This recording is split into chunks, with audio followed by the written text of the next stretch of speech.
Listen. Quite silent. It's an advantage of living on the countryside and working online via internet from that house to anywhere in the world to support with transfer of knowledge, silicon carbide manufacturing, new business models, sharing data, digital twins. And all of these are of course in collaboration, because that is what we need to do in order to progress, and especially if we want to progress over long term.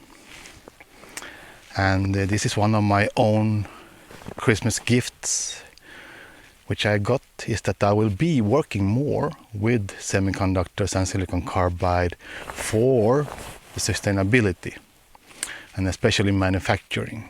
And that's one of the advantages of the new concepts, that we need to include the sustainability.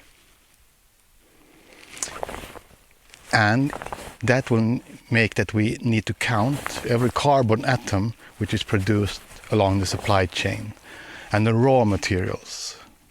So also those chains are very important to consider for the full sustainability.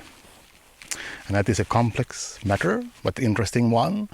So for me, 2024 will be great concerning sustainability, manufacturing, silicon carbide, and new collaborations and new partnerships and alliances. In such way, we can progress together by working together and enjoy 2024 together. That's a good Christmas gift.